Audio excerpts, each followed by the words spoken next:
This is a Silvertone chassis 132.887, and it's apparently from 1950.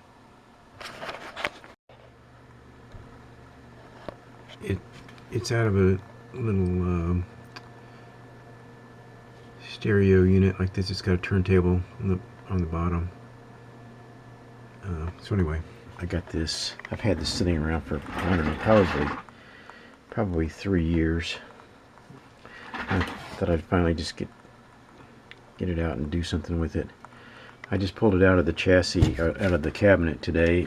Looks like it's had a professional put a new power cord on it. This is different. I don't think I've ever seen one, a pointy one like that. That's interesting. It's got a real nice power cord, and the original looks pretty good too. I mean, look at that. I don't know why they even bothered replacing that. I did notice under here it looks like we've had some fire. That looks like a little bit of burning action right there, so I'm not sure what's up with that. And all these capacitors are going to have to go, obviously. So anyway, I'm going to have some fun. Look at that wax on that thing. I'm going to have some fun. I'm just going to, looks like somebody's got a pretty modern, or actually a modern capacitor in there, so it's had some work done to it. But anyway, I'm just going to get it going, and I thought I would try to add like a Bluetooth module to it. It's got a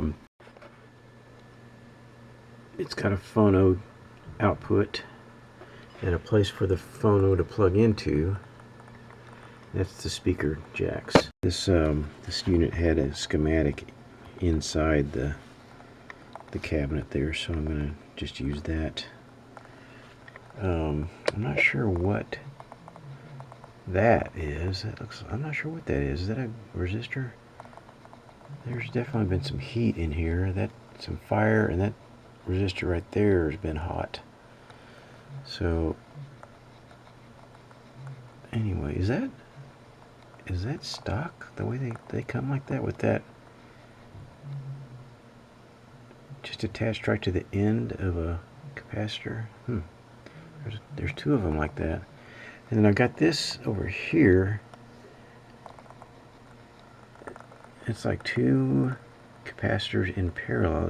Would that come from the factory like that? That doesn't seem normal. I've never seen that before, and looks like the polarity is reversed on them, or at least the outside foil. So anyway, I'm going to just make a list of all the capacitors first off and just get them out of there, because they're going to be bad. Look at that wax dripping off of those things. And then this thing's certainly going to be bad too. So I'm going to just make a list and then just get these out, and then kind of go from there. Test the resistors.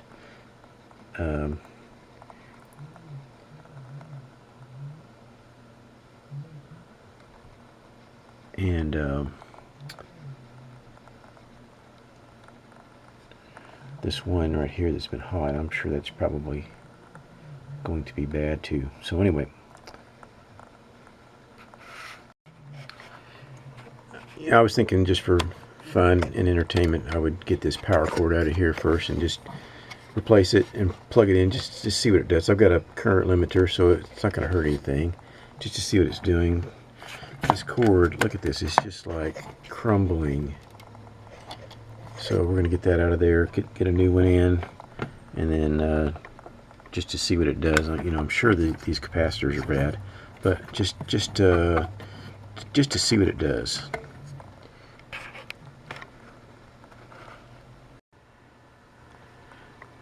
Okay, I've got the power cord hooked in there, and I got a speaker wired in. So let's just try it. I'm going to turn my current limiter on here.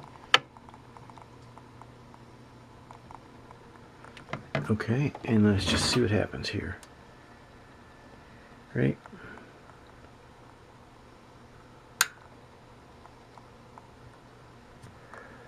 Well, no light. Oh, I got a power light coming on. So that would mean that the tubes are all good.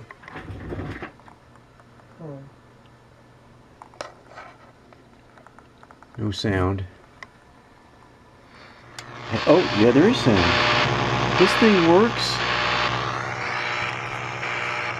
What's that? Phone?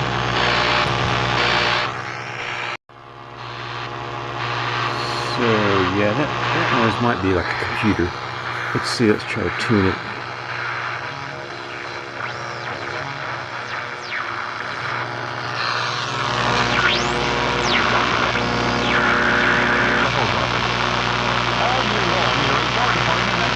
So, basically works. That's amazing.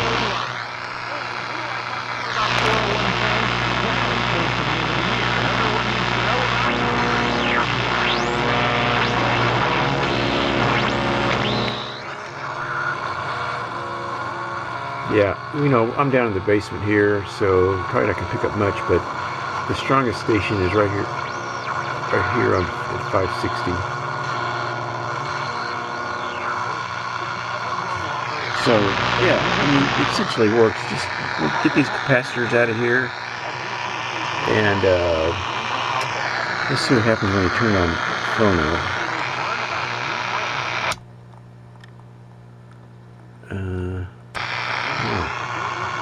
Yeah. So, not even that much filter here, really.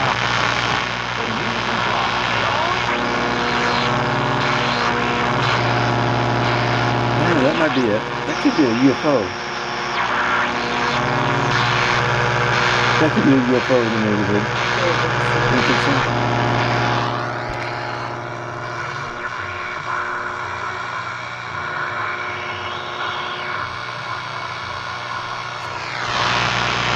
Okay, so actually that's kind of shocking. That it's kind of shocking that actually makes noise. So refer you to his representative. Okay, well I turned off all my little fluorescent lights and LED lights and things, and I think what you it's saw was from actually a lot cleaner. I cannot believe there's not more filter noise. You've heard me say this. You've heard the president say this. When it comes to the president, I mean, it's not even hot. It's not even warm. They are proud of their son. But I do want to say a couple of things here. So, yeah. That I think I can touch anyway, that's pretty amazing. The president is It's also something from, I mean, how old would that be? 70 years old.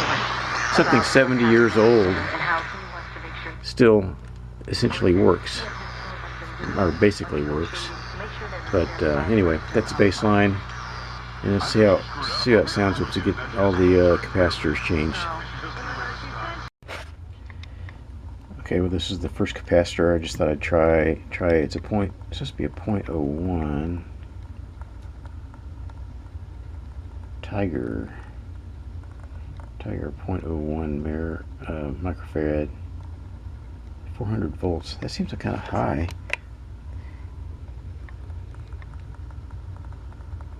Yeah, that's way off. I'm not sure what this does, but that's way off. I picked up all these disc capacitors, and I got a bunch of them. I found them at a flea market. Look, they're from Wurlitzer. Is that an organ or is that a jukebox? I don't know. It says means genuine replacement part, means music to millions. Wurlitzer means music to millions. And it's funny, at the top it says to open, lift red line, press to close. So it must have been when Ziplocs first came out, because they were explaining to people how to use a Ziploc. But anyway, I was going to use these, disc capacitors. I thought would never go bad, but these are all, I mean, that's supposed to be 10,000 picofarad. They're all coming out like in the 6,000s. Probably won't make any difference, but I don't know. I'm thinking about using something different.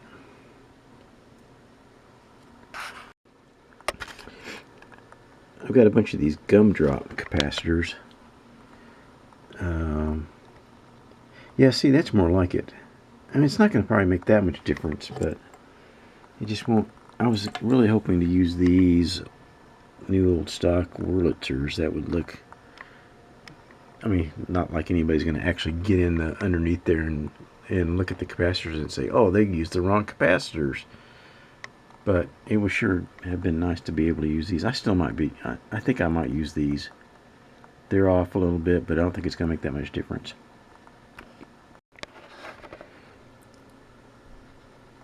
Okay, this is the one that was burnt. It's a 0.05. It's supposed to be 0.05. It's supposed to be 0.05, and it's coming out to 0.86. It was 0.667 a second ago.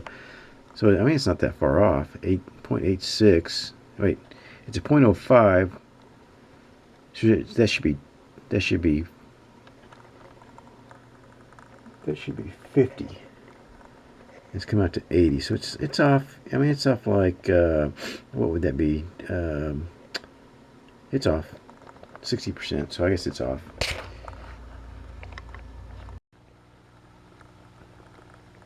This is the Bluetooth module that I used. I just got them off of eBay.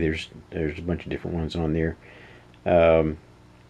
But it's powered by USB, or 5 volts USB, and it's got a I guess that's an 1/8 inch stereo output jack.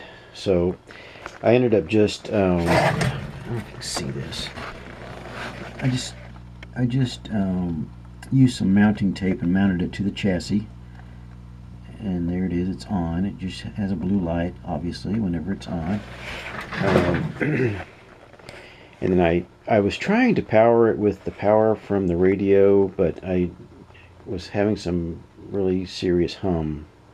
So I bought these little 5 volt power supplies. Also, I think I got this on eBay, just a little 5 volt power supply, and I just mounted that under the chassis, and I wired it into the auxiliary jack that was for the phono.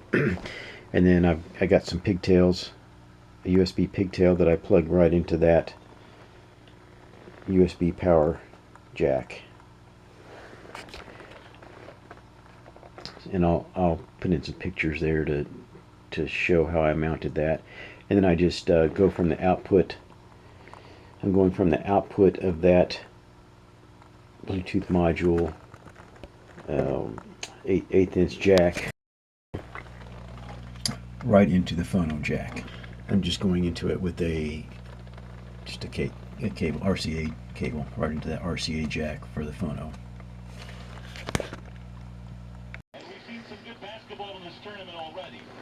So this is the finished product. I got the chassis back into the cabinet.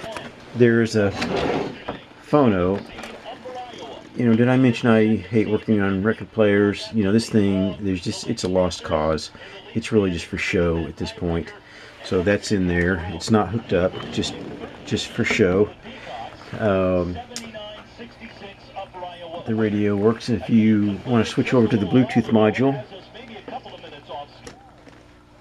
apparatus have infantilized that's my the phone. President of the United States That's coming in a time of from global my phone. conflagration and madness at home. Not a problem, probably. I saw in the So- Washington Post that A little bit of a little bit of volume difference, but it could be my phone's turned down. Let's see here. on the bench. There's really not an explanation given as to why, other than we do know it is not health. Yeah, I think my phone was turned down. many times last night, Yeah. again and again, while Joe Biden was making all sorts of absurd claims and accusations and false, fraudulent claims. 15 million jobs he created. He's been Rockford So, a little bit of volume difference, but oh well. in the semifinals. So I think that someone will want this. It's It's a vintage stereo with a Bluetooth capability. So anyway, there it is. And as we look ahead, Ray, there's not been a lot of... In addition to the schematic inside the cabinet, there's a couple of tags. This is one of them. Silvertone Catalog number 53, chassis number 132.887-1.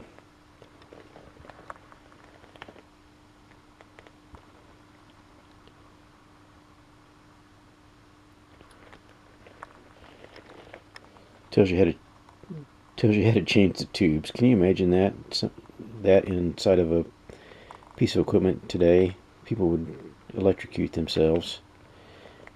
Tells you how to hook up an external antenna. So just kind of interesting.